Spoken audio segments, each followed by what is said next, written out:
Datang kerajaan-Mu dalam hidup kami Tuhan. Bertahtalah.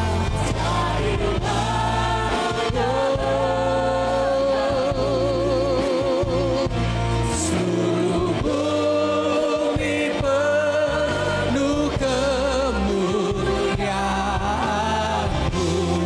Angkat tanganmu, katakan kemuliaan.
Jadilah kehendak-Mu di hidup kami, sebab Engkau Tuhan, sebab Engkau Tuhan.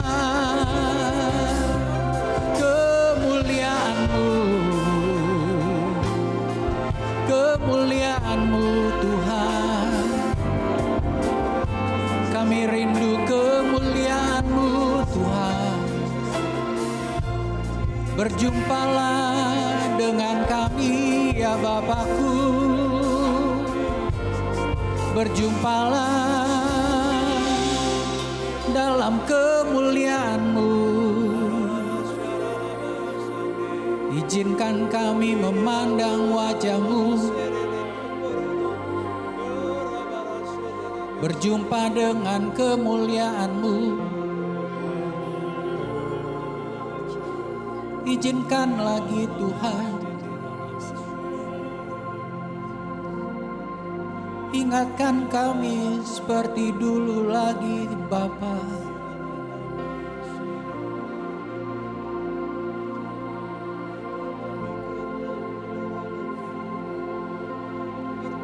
Ini permintaan kami.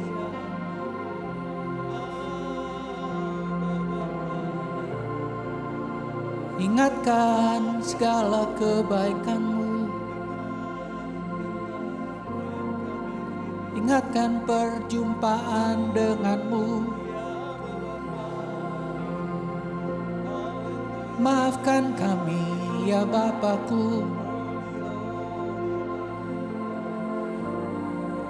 Kami melupakan-Mu. Tapi pagi ini ya Tuhan tersayang, bawa kami pandang wajah-Mu lagi ya Tuhan, lagi.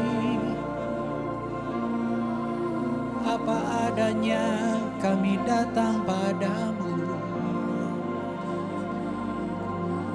Tak ada yang kami tutupi Tuhan.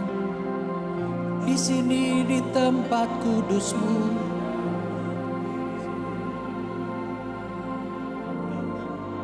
Tak ada yang tersembunyi bagi-Mu. Semuanya terbuka. Kau mengenal kami apa adanya. apa adanya. Berjumpalah Tuhan sekarang ya Bapa. Kami datang apa adanya.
Kami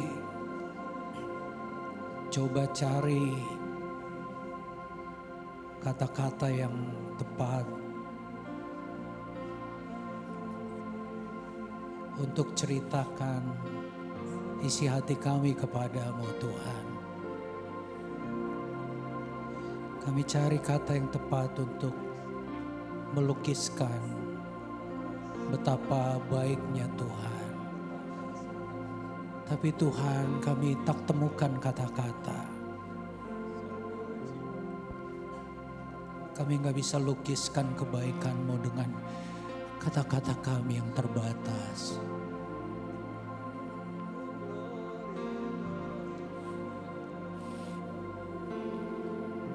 Kami cuma bisa bilang terima kasih.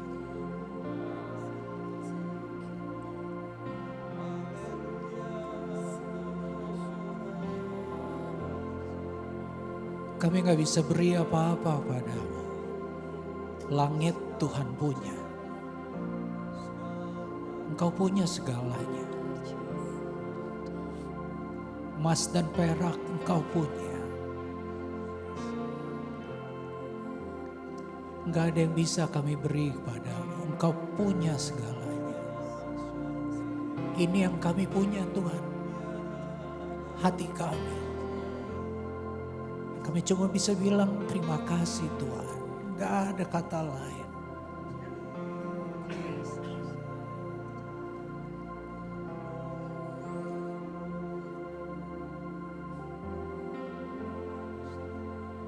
Mari jemaat Tuhan, kita angkat tangan kita tanpa musik. Maukah saya mau ajak kita mengucap syukur. Ucapkan terima kasih kita. Cuma ini yang kita bisa lakukan, betul. Kita gak bisa beri apa-apa. Kamu gak bisa beri uangmu. Tuhan punya segalanya. Cuma ada satu yang bisa kita beri. Ucapan syukur dan terima kasih buat kebaikan yang tak terlukiskan itu. Mari angkat tanganmu tanpa musik.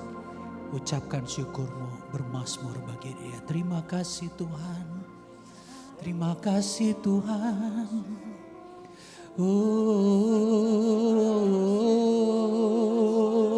terima kasih Tuhan. Kami bersyukur padamu. Irabaka syandana maturini arana basanda.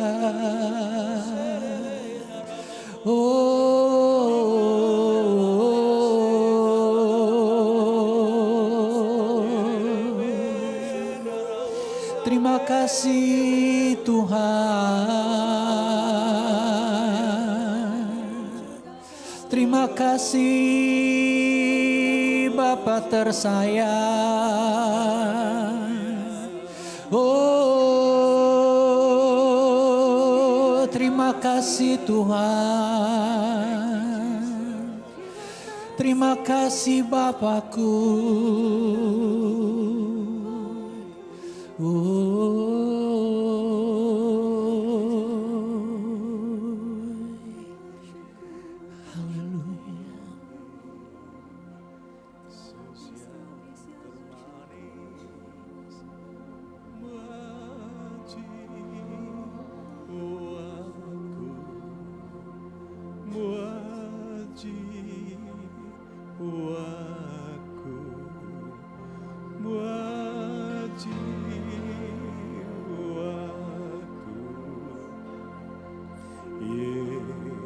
Yesus yang termanis,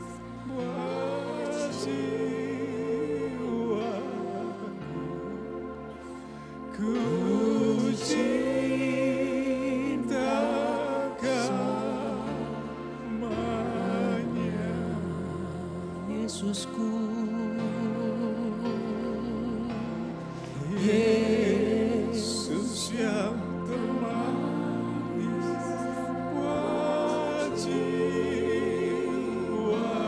buat jiwaku.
worship you, we worship you.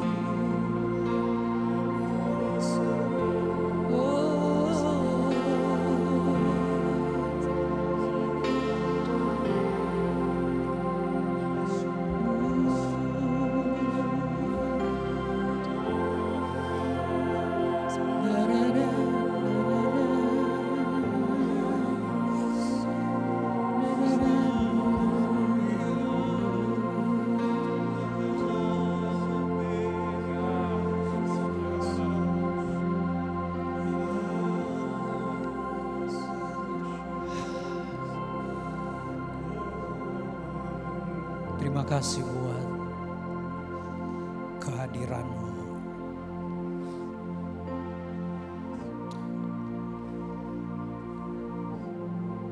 Dan kami percaya ketika Engkau hadir sesuatu terjadi.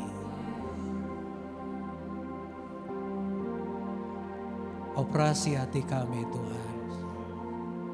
Kami datang apa adanya.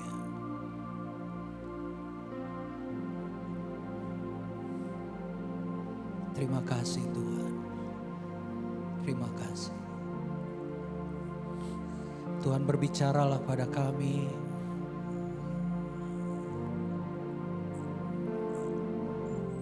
Biar izinkan kami berjumpa dengan kebenaran-Mu, dengan kemuliaan-Mu. Dan Tuhan urapi hamba-Mu. Mengalirlah ya Roh Kudus lewat bejana-Mu ini. Firman-Mu yang berkuasa, kehadiran-Mu yang mengubah. Dan semua untuk kemuliaan nama-Mu. Demi nama Tuhan Yesus kami berdoa. Dan kita yang percaya bersama katakan. Amin. Haleluya. Assalamualaikum. Udah gak usah khotbah ya. Kayaknya aduh, bingung saya mau ngomong apa. Shalom. Gimana liburannya? Baik-baik? Luar biasa ya. Perkenalkan kalau yang belum kenal, nama saya Franklin Awi. Saya datang beserta istri saya, boleh bangkit berdiri, ini Arlene. Sudah tahu ada dua pribadi yang kenal saya apa adanya, yaitu Tuhan Yesus dan istri saya. Jadi suami-suami yang datang ke sini hargai baik-baik istri, karena cuma Tuhan dan istri yang kenal kita apa adanya. Istri-istri katakan amin.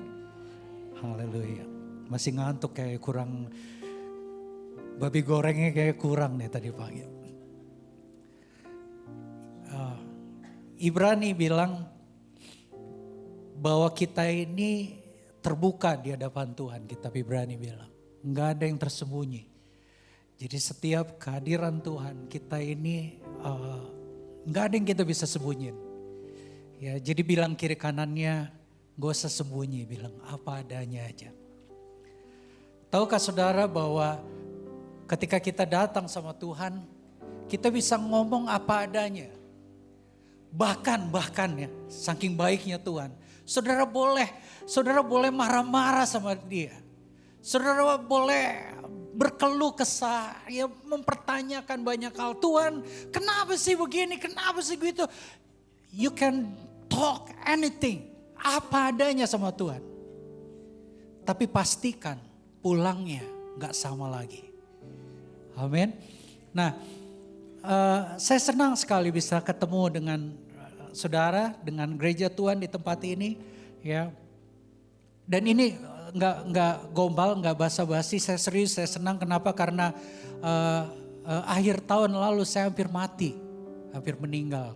Saudara hampir nggak bisa lihat saya lagi, harusnya. Karena bulan Oktober saya tiba-tiba kena flu, pilek dan batuk, cuma pilek dan batuk, ya. Dan batuknya ini nggak enak banget. Dan saudara tentu saya dari Indonesia Timur. Jadi kalau orang Indonesia Timur tuh kalau batuk itu ngagetin orang. Ya, segenap hati, segenap jiwa dan kekuatan, batuknya minta ampun deh. Jadi istri saya kesian kalau saya batuk tuh malam-malam dia terkaget-kaget gitu, sampai trauma berat dia. Ya, dan saking saya kesian, saya nggak tahan, jadi saya bilang sama istri saya, Len, udah deh bawa saya ke UGD. Nah by the way, saya ini termasuk golongan orang yang benci yang sama rumah sakit. Saya benci banget rumah sakit. Saya benci dokter. Mohon maaf dokter-dokter ya yang ada di sini, maksudnya bukan orang ya, bukan. Tapi saya nggak seneng disuruh ke dokter. Saya nggak seneng disuruh cek lab. Ya saya paling nggak seneng. Kenapa? Karena saya ternyata ada trauma. Ya karena saya banyak lihat orang yang sehat-sehat ketika pergi ke lab, ya yang tadinya dia nggak tahu apa-apa, ketika dia tahu hasil lab, yang dia sehat-sehat makin drop, akhirnya pulang ke rumah bapak. Jadi saya punya kesimpulan dulu, lebih baik nggak ke lab daripada pulang ke rumah bapak cepet-cepet. Saya jujur, jadi saya anti lab, apalagi UGD. Tapi hari itu aneh, saya kesian, saya nggak tahu digerakin roh apa gitu ya. Saya nggak tahan lihat istri saya, keluarga saya, jadi saya bilang, udah deh bawa ke UGD deh, sekalian tes asuransi. Enak aja tuh asuransi, udah bayar nggak pernah dipakai. Ya. Dan salah satu yang saya bersyukur buat KTC ya, waktu saya sakit, aduh ada di sini luar biasa banget agen asuransinya. Beneran deh. Saya dibantu ya, jadi saya telepon, dibantu. Sampai berantem sama dokter tuh agent. Ya. Perjuangan saya masuk. Dan singkat cerita, saudara tahu kalau masuk UGD sakit apa aja. Saudara mau sakit apa aja kalau udah masuk UGD. Ya, saudara mau sakit apa? Kesleo kayak, panu kayak, ya apa kayak pokoknya. Saudara kalau udah masuk UGD pasti rekam jantung. Ada yang kerja di rumah sakit di sini, bener gak? Pasti rekam jantung. Jadi saya masuk, sakitnya flu, tapi direkam jantung. Nah perawat rekam jantung pertama, lalu selesai dia rekam, lalu dia tanya gini, Pak ada logam atau ada benda besi gitu ya di dalammu? Saya bilang nggak ada kecuali Roh Kudus juga. Lebay. Lalu dia bilang saya izin ya, saya cek lagi rekam yang kedua, dia rekam lagi. Selesai dia rekam, dia keluar, dia panggil dokter dan dokter jaga yang masuk kali ini ya, dan dia bilang, Pak izin ya, saya rekam ulang jantungnya ketiga kali. Dia rekam dan sesudah lihat hasil rekaman langsung saya disuruh masuk ICU dan dia bilang, Bapak terkena serangan jantung.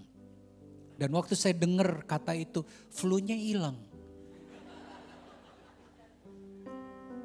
Jadi saya langsung sadar, aduh Tuhan emang suka bercanda nih. Pilek kok lari ke jantung. Dan singkat cerita saya dimasukin ke ICU, dokter jantung datang dan diperiksa. Dan lalu dokter itu bilang, Bapak terkena serangan jantung, jantung kamu tersumbat 99% katanya. 1% lagi Pak, 1% lagi. 1% ini yang buat orang kalau saudara lihat lari-lari tiba-tiba cuk hilang. 1% ini yang membuat orang lagi makan babi goreng ya tiba-tiba lenyap. 1% itu saudara. Dan dokter bilang justru yang paling ngeri adalah orang-orang seperti kamu ini yang nggak ada gejala apa-apa, saya nggak sesak nafas, saya berenang masih tahan nafas. Ya pasti berenang tahan nafas, kalau bisa nafas dia ikan. Ya. Jadi saya berenang masih kuat tahan nafas, nggak ada masalah. Saya makan masih suka makan enak, nggak ada masalah. Ya, tapi hari itu dokter bilang kamu tersumbat 99%, 1% lagi kamu meninggal. Waktu di meja operasi saya dengar Tuhan bicara di hati saya. Nah, kalau aku mau panggil kamu pulang, gampang banget ini. Gampang banget. 1%, gampang banget. Pertanyaannya gini, kenapa Tuhan sisain 1%?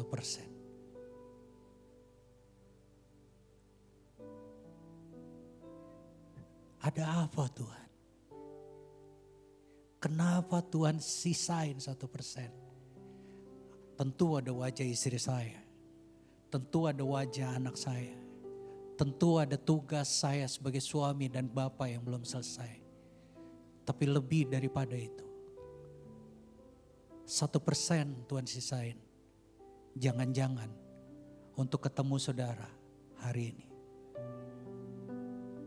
Jangan-jangan saya ini keledai yang dikirim untuk sampaikan pesan ini buat kamu. Jangan-jangan. Jangan-jangan 1% ini Tuhan sisain supaya ada di antara kita yang datang ke sini dengan hati yang porak-poranda mendengar pesan ini. Dan kamu ngalamin perjumpaan dengan Tuhan. Bukan karena saya, no. Karena ada pesan Tuhan yang dia mau sampaikan buat saudara. Jangan-jangan. Itu sebabnya bilang kiri kanannya. Apa adanya aja. Yesaya 57 kita buka sama-sama.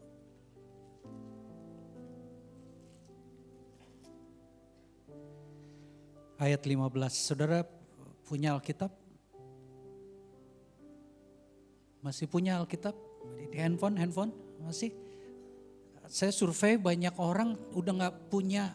Dia punya aplikasi Candy Crush, dia punya aplikasi ML, dia punya aplikasi TikTok dia dan lain-lain. Tapi dia gak punya Alkitab. Nah saya sampaikan ini. Saudara, walaupun ayat Alkitab disampaikan di gereja ditulis gini, dengar baik-baik. Jangan pernah percaya slide.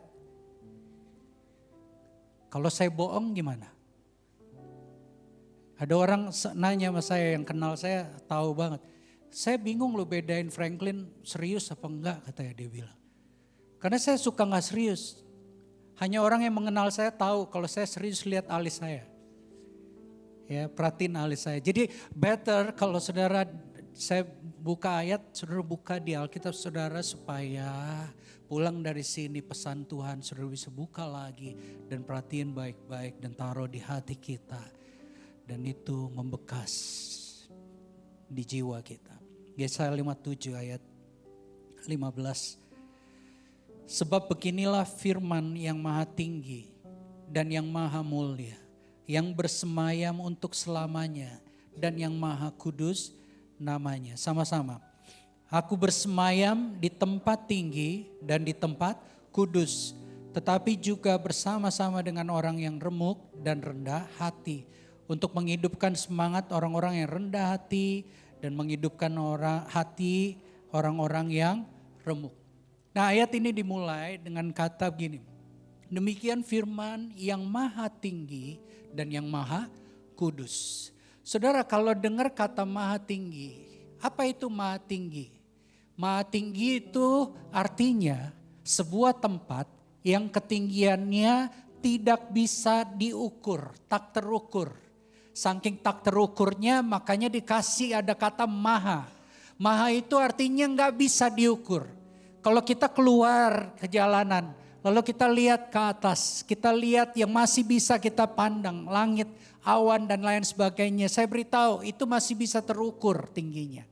Kalau saudara lihat bulan, ya malam hari, bulan masih bisa terukur tingginya walaupun gak ada angka yang pasti. Itu baru bulan. Tapi para ahli bisa perkirakan tinggi jarak bulan ke bumi. Tapi saudara tahu gak? Tuhan bilang, ya Tuhan ini tinggal di tempat yang maha tinggi, tempat yang tak terukur, tempat yang gak terjangkau, tempat yang gak ada satupun manusia bisa jangkau tempat ini, karena tempat ini maha tinggi.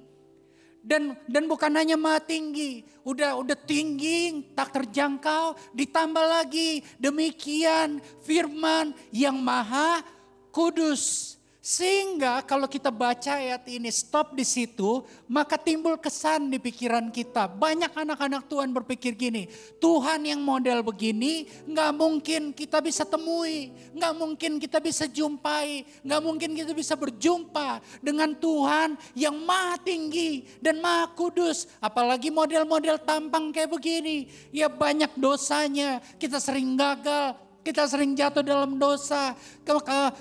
Kita sering melakukan hal-hal yang mengecewakan Tuhan. Setiap hari, setiap saat, setiap detik. Bahkan ada di antara kita yang baru mau datang ke sini. Kita udah buat sesuatu yang melanggar perintah. Dan kita berpikir Tuhan yang maha tinggi dan maha kudus ini gak mungkin ketemu dengan orang model seperti saya. Tapi ayat ini gak berhenti di situ. Ayat ini bilang selanjutnya.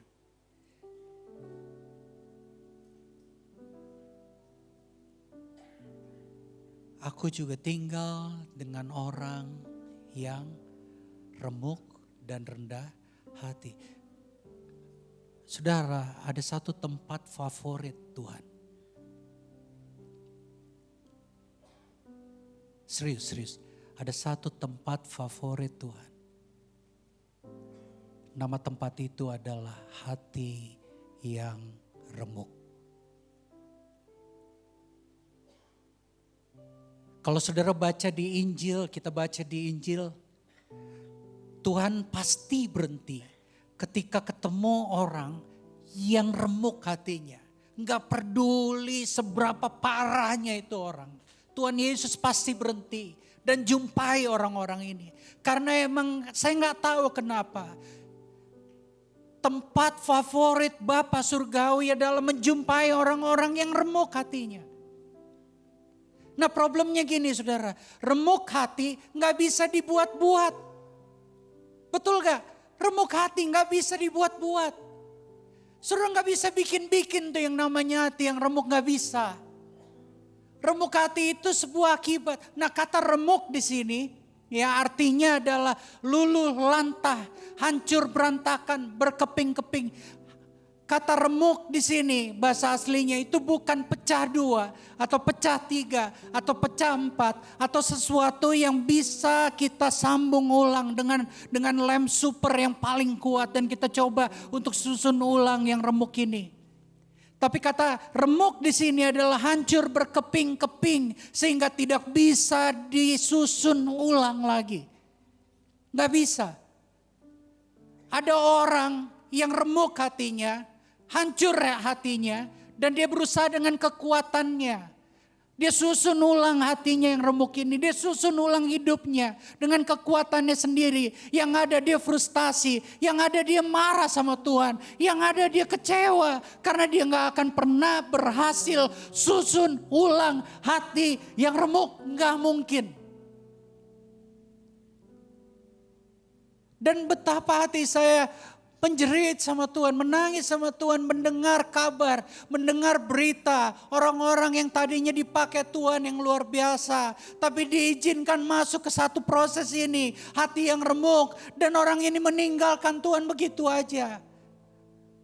Dan mereka banyak anak Tuhan berpikir yang bikin remuk ini adalah Tuhan. Lihat ke depan.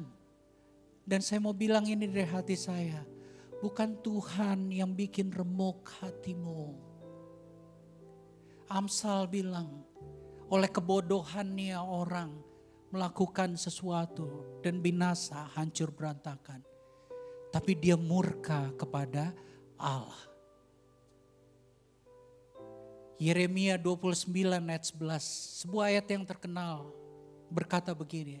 Sebab aku mengetahui rancangan-rancangan apa yang ada padaku mengenai kamu, demikian firman Tuhan.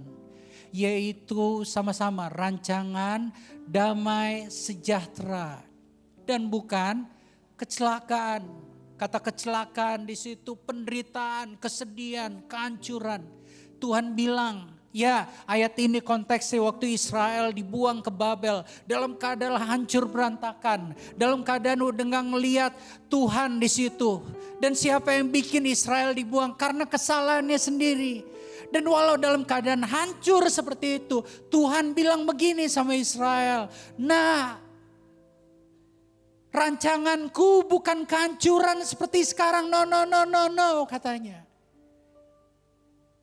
Rancangan atau saudara kenal dengan kata desain awalnya Tuhan buat kita bukan kecelakaan. Desain awalnya adalah damai sejahtera. Kata damai sejahtera bahasa aslinya itu shalom.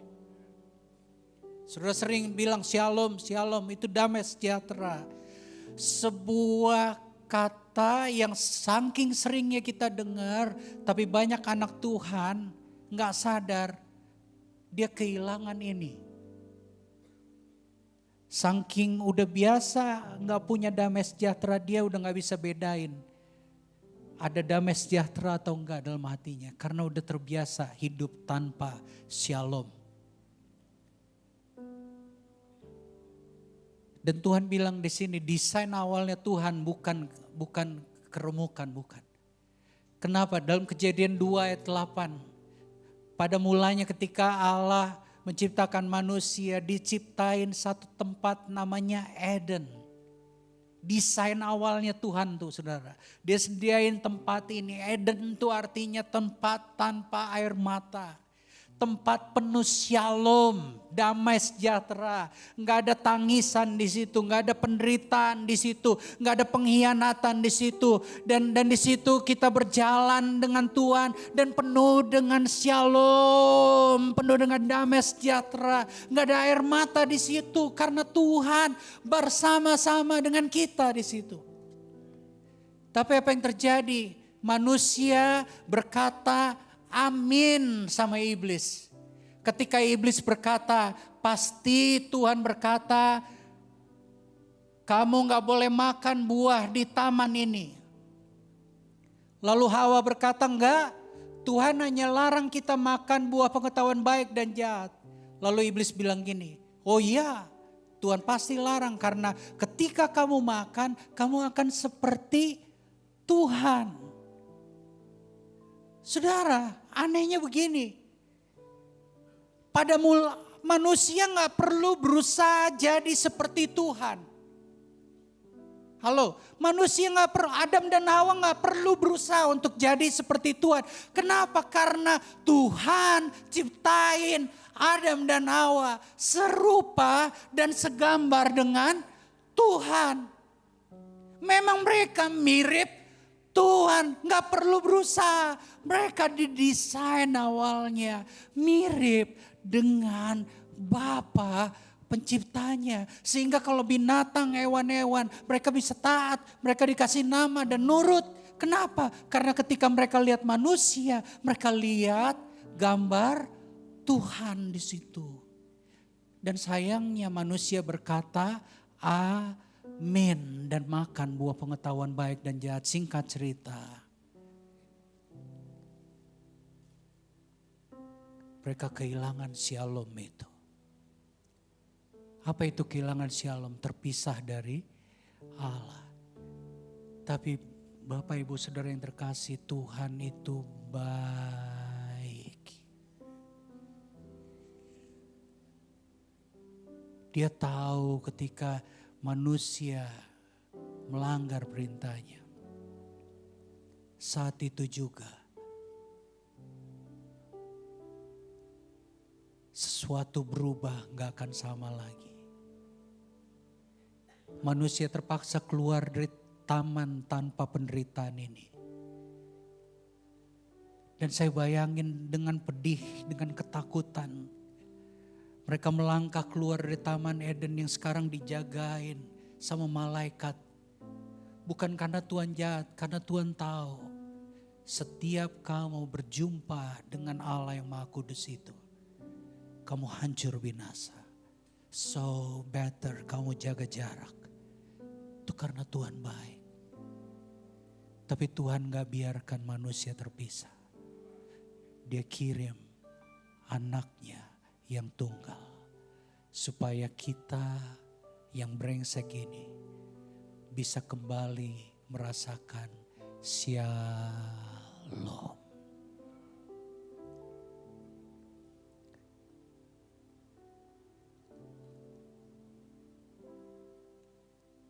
Lukas 7.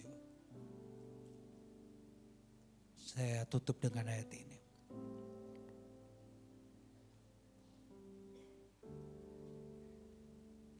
Lukas 7 ayat 36. Seorang Farisi mengundang Yesus untuk duduk makan di rumahnya. Yesus datang ke rumah orang Farisi itu lalu duduk makan. Perhatikan baik-baik. Di kota itu ada seorang perempuan yang terkenal. Yang terkenal. Terkenal apanya? Dosanya. Wanita ini bukan terkenal khotbahnya. Wanita ini bukan terkenal baiknya. Wanita ini bukan terkenal murah hatinya. Atau dia orang kaya di kota itu. Enggak, satu kota ini kenal wanita ini sebagai wanita berdosa.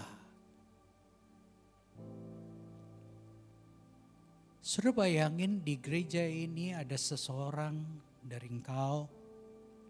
Yang satu gereja ini kenal engkau bukan karena engkau rajin puasa, bukan karena engkau rajin pelayanan.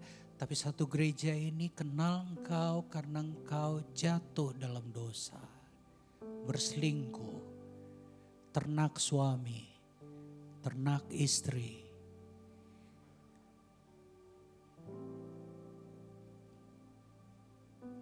Setiap kamu masuk ke tempat ini, kamu merasa orang-orang menatap engkau dengan sinis. Atau saudara bayangin di Kelapa Gading ini ada seorang yang terkenal viral di TikTok karena perbuatannya dibikin viral.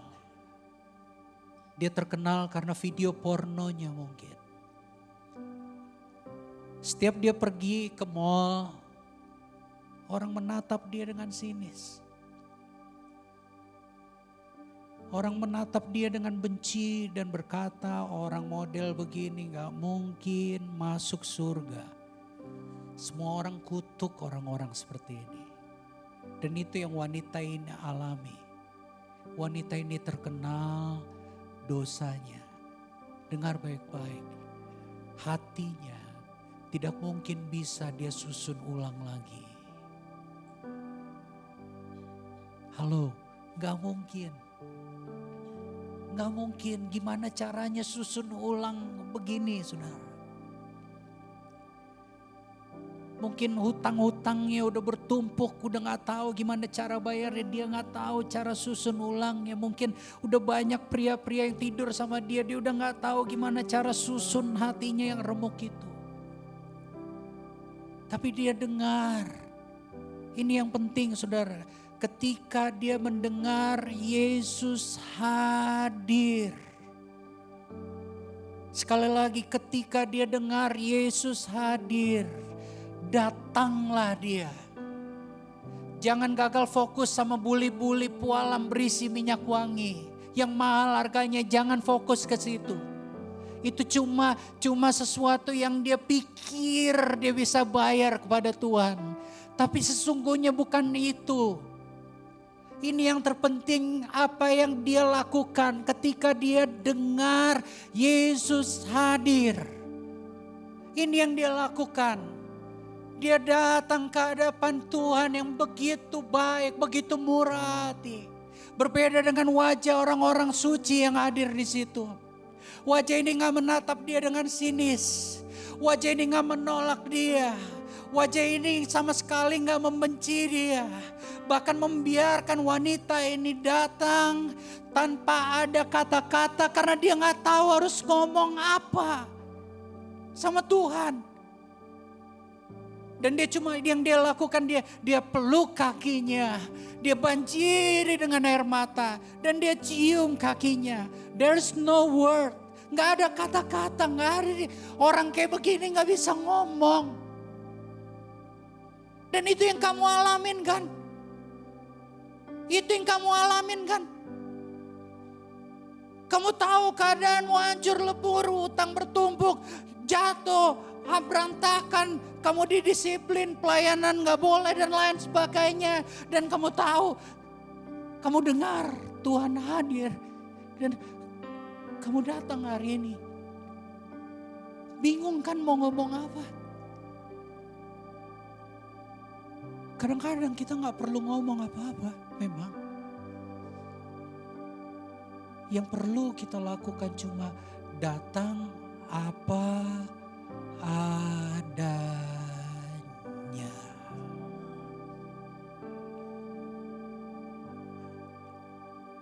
Tapi saya nggak tahu gimana caranya saya bisa pulih lagi.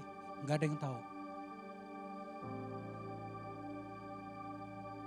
Tapi Bapa kita terkasih tahu dengan sangat gimana caranya susun ulang hatimu.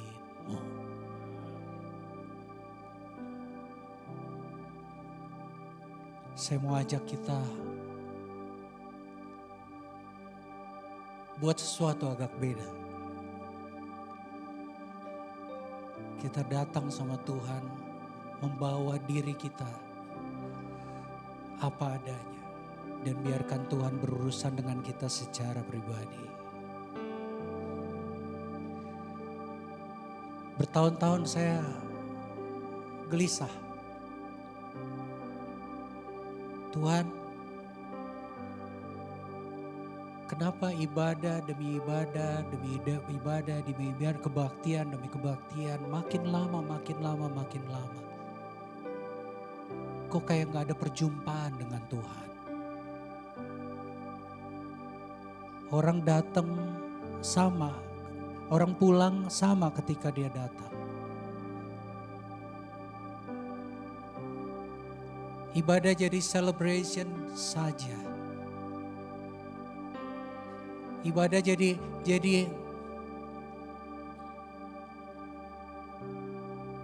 menebus rasa Kristen kita.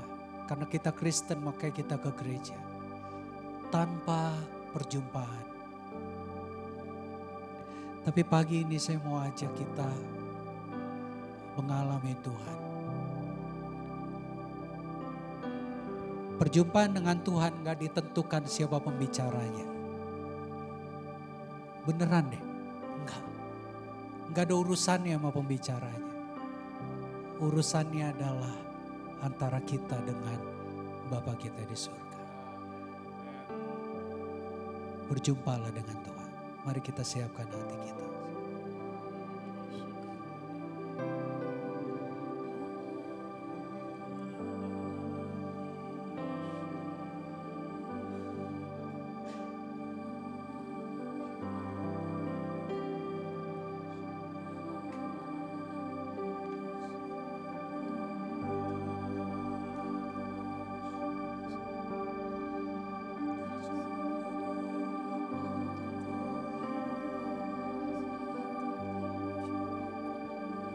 Berjumpalah dengan kami Tuhan. Di hadirat-Mu Tuhan.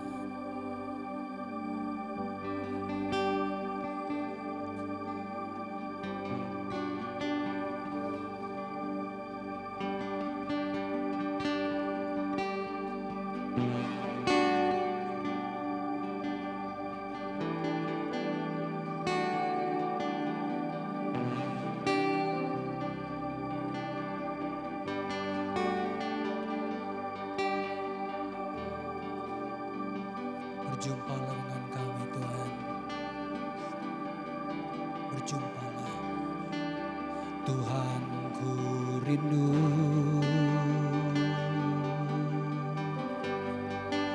mengatakan padamu,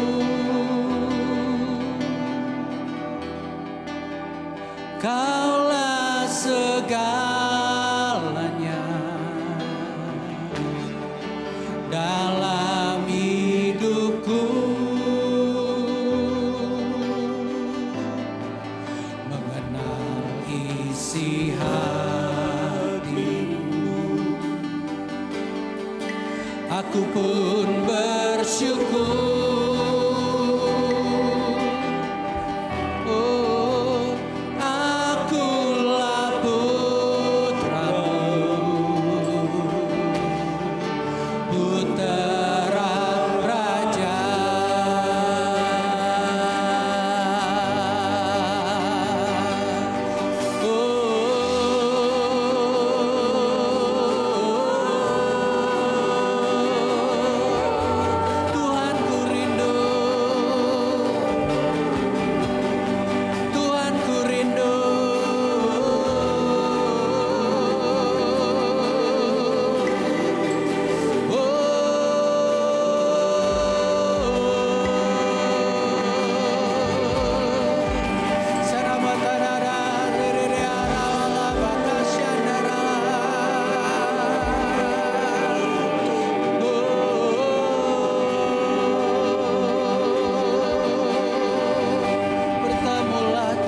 oleh darah-Mu, oleh darah-Mu. Ya Roh Kudus, mengalirlah di tempat ini Tuhan. Surabatara bashentere de batara bakana. Surabakara barala bala bala.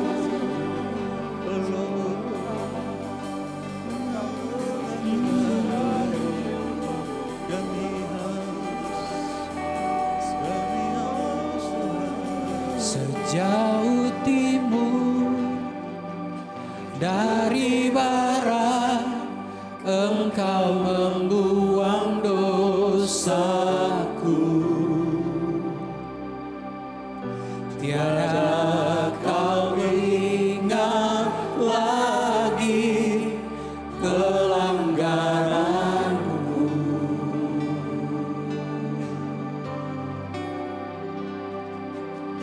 Jauh ke dalam tubir laut, Kau melemparkan dosaku. Tiada kau perhitungkan kesalahanku. Ya Bapakku,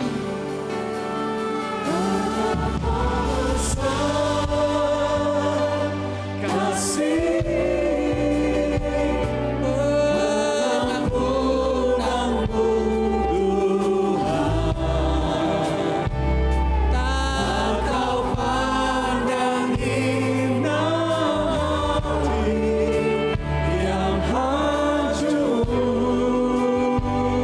Lihat hati kami Tuhan, lihat hati kami. Berterima kasih.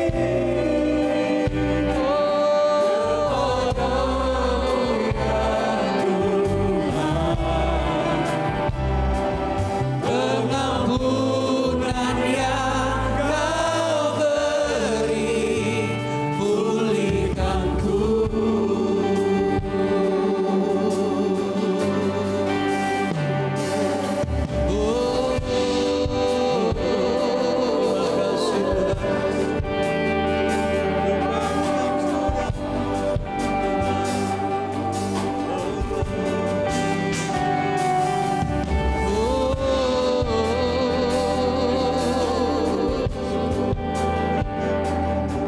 Sejauh timur dari barat, Engkau membuang dosaku.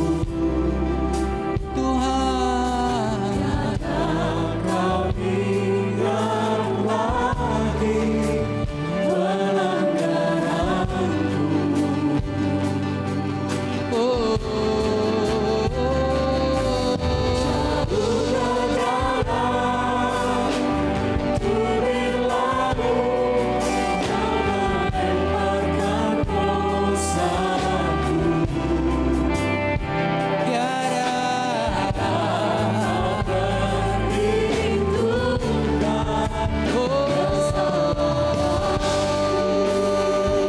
Terima kasih Tuhan, betapa besar kasih pengampunanmu Tuhan, tak kau pandang hina hati yang hancur.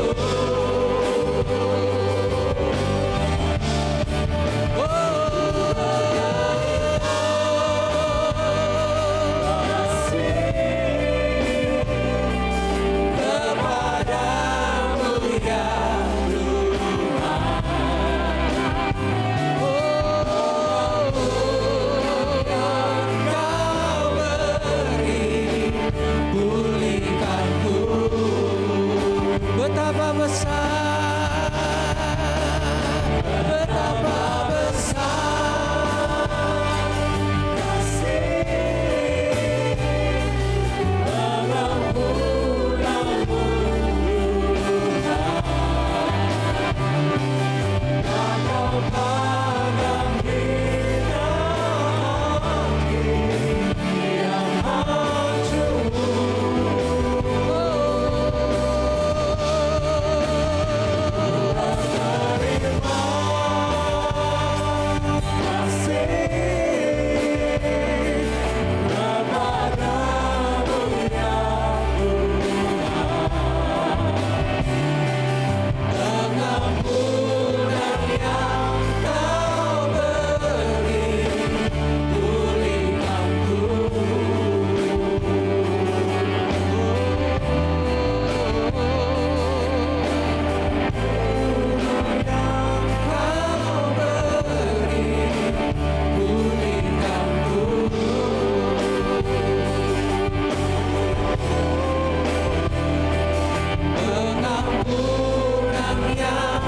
Berjumpalah sekarang.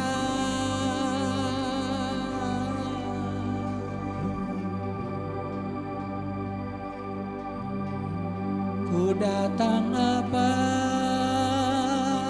adanya.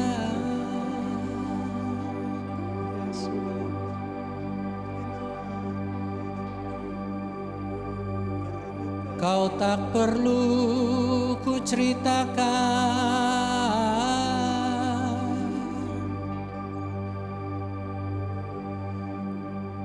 sebab kau tahu segalanya.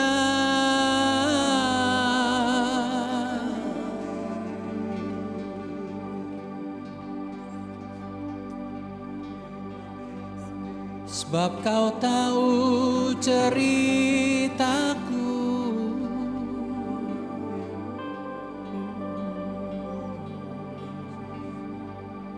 Kau tahu keadaanku.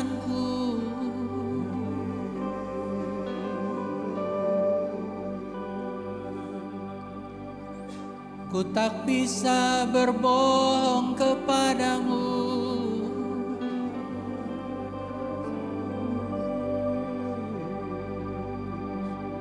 Kau mengenal hatiku.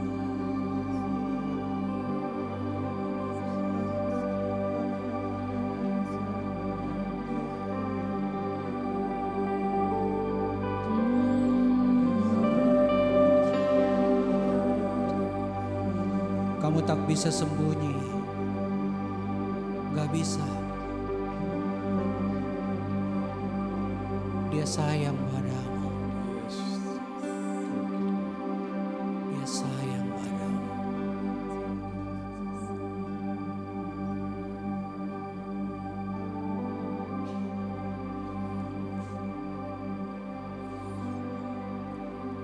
Sekarang biarkan dia operasi kamu.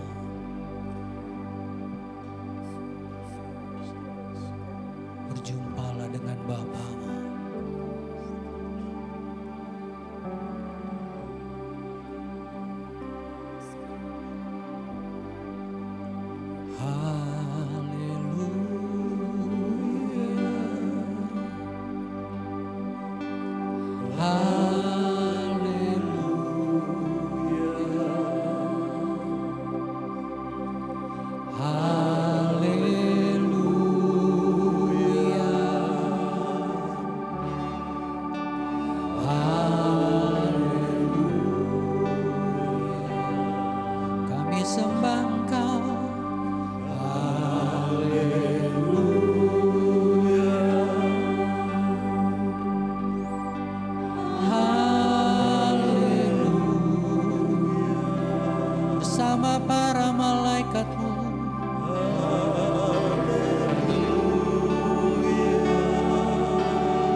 kembali pulang nak.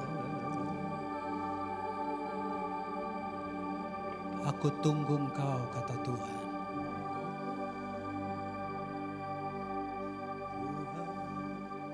Aku tunggu engkau.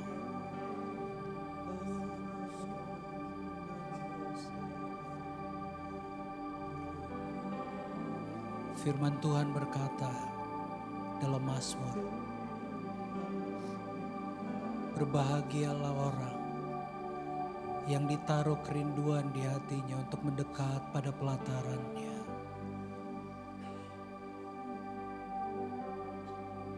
Bapa, aku berdoa,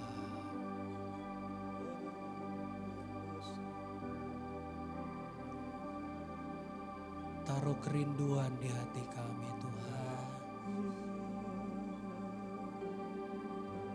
Taruh kerinduan di hati kami.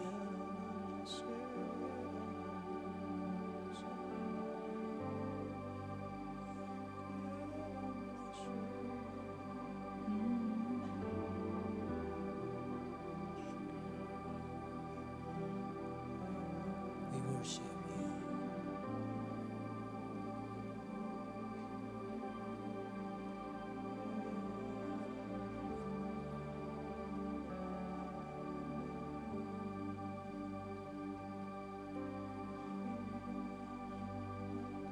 Takkan pernah ku bawa selain yang terbaik, yang harum dan sejati di hadapan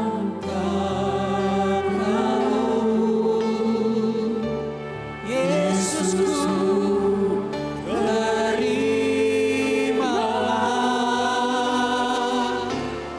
korban syukurku ini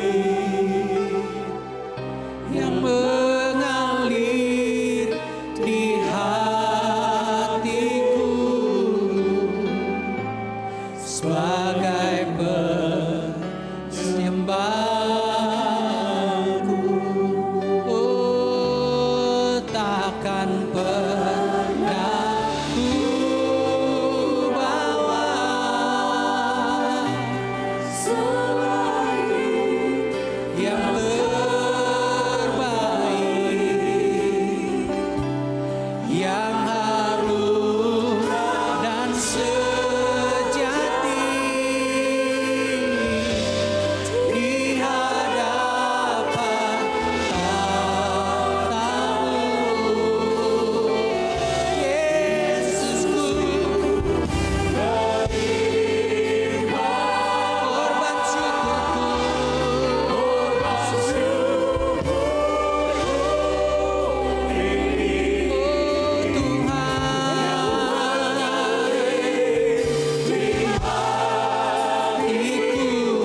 Bapa kita.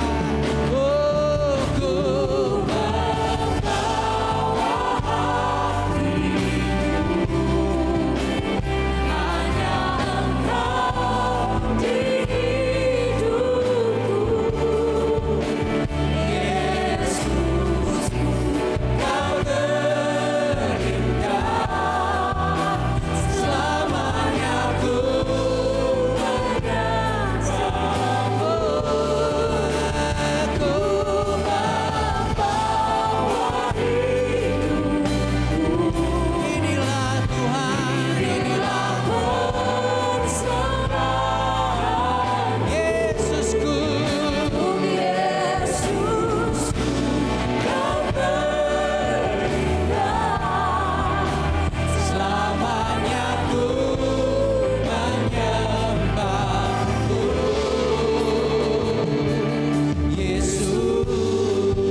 punya ya Bapa, persembahan dari hatiku, ku datang dengan syukurku padamu Tuhan. Bapa, kerinduanku Yesus, ingin ku menyenangkanmu. Bapa terkasih, terimalah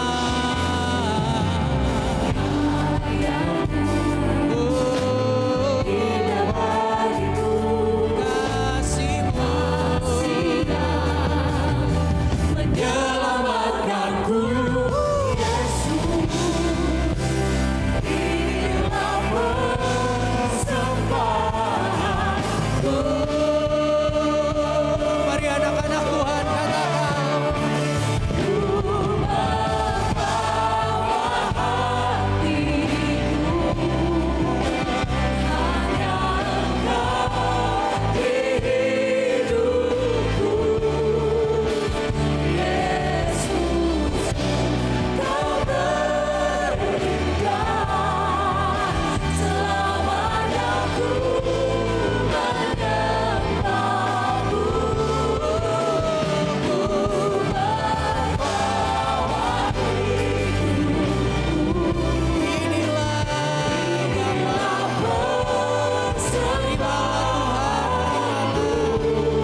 Terima kasih buat berkat-Mu. Makasih buat cinta-Mu, Tuhanku itu baik. Dialah baik, selamanya baik. Tiada yang seperti-Nya, Yesus. Sebab Tuhan baik, bahwasanya untuk selamanya kasih setianya.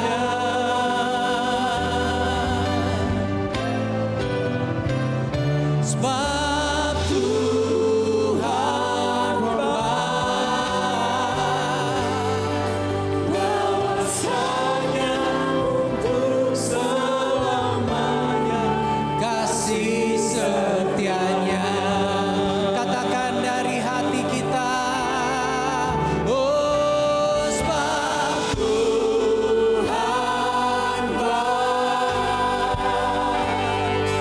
bahwasanya untuk selamanya kasih setianya. Oh sebab Tuhan baik, bahwasanya untuk selamanya kasih setianya. Sebab Tuhan itu baik, sebab Tuhan baik, bahwasanya untuk selamanya kasih setianya. Kasih setianya selamanya.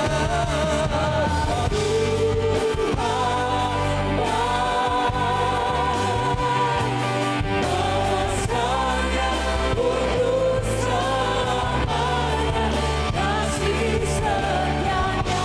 Mari angkat tangan kita sebelum kita pulang, katakan, oh sebab Tuhan bahwasanya untuk selamanya kasih setianya. Bahwasanya untuk selamanya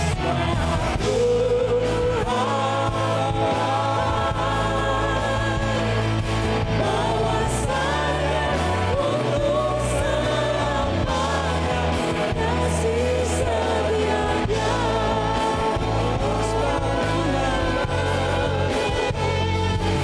Bahwasanya untuk selamanya, bahwasanya untuk selamanya.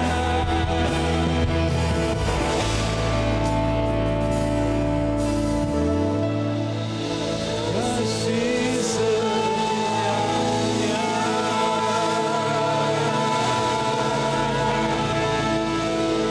Haleluya. Tuhan selalu baik buat kami Tuhan. Dan hari ini setiap kami nggak akan mau berhenti untuk menyembah Engkau Allah yang baik, Allah yang besar. Terima kasih Tuhan di dalam nama Yesus. Amin.